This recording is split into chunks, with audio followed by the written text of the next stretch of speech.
you did touch upon it quickly, the cost. You think for an organic grower, I'm sure not even for organic, but conventional growers too, cost is something very important. And this ProTechNet is, you know, I'm sure you did some calculation as well. Yeah, I think the ProTechNet's a long-term investment, obviously, because I think at least personally for me, the costs of spraying each year are probably, I'm not going to recoup that in a single year. But if there is significant improvements in yield and vigor of the plants, and I don't have to spray, then I could see that I could recoup that investment within a few years. But I think it is sort of that's partly why I think it makes sense to really ground truth it, because it's not something where it's like, oh, this is going to immediately make sense. It may take a couple of years or more to actually recoup that cost. But then if the netting can last for 10 years, then it definitely will pay for itself. Sure.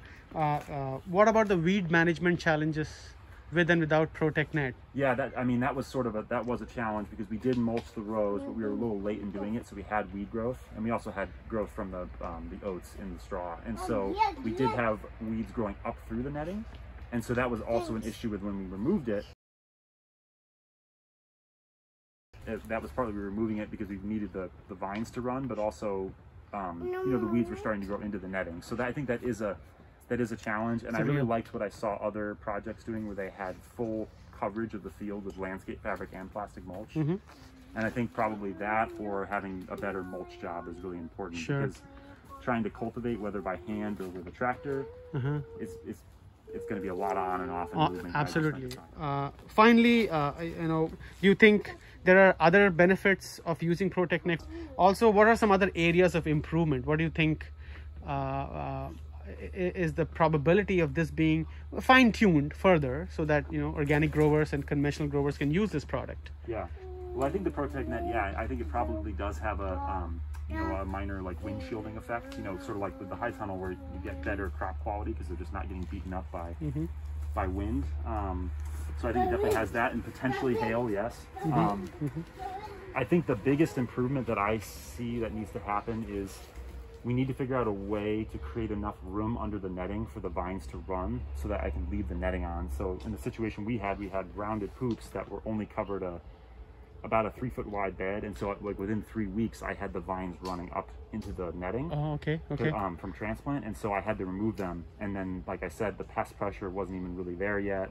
They also were starting to flower at that point, but so that was partly why I needed to remove them. But the issue was, once the flowering period was done, I couldn't get them back in.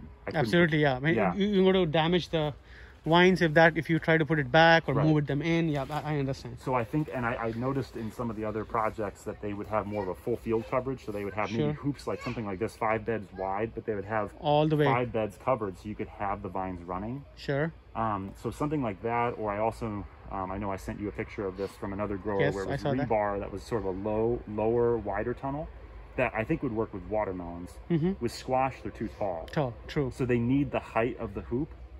They need that height of a rounded hoop, but they need the width of something larger. So I think that's the biggest issue I'd like to address, because I think that will allow for leaving the netting on, and basically being able to take the netting off and put it back on, or be able to leave it on for the entire season, whatever method. So that's the biggest issue, and I think be able to work that out, that will make it kind of determine whether it's feasible or not.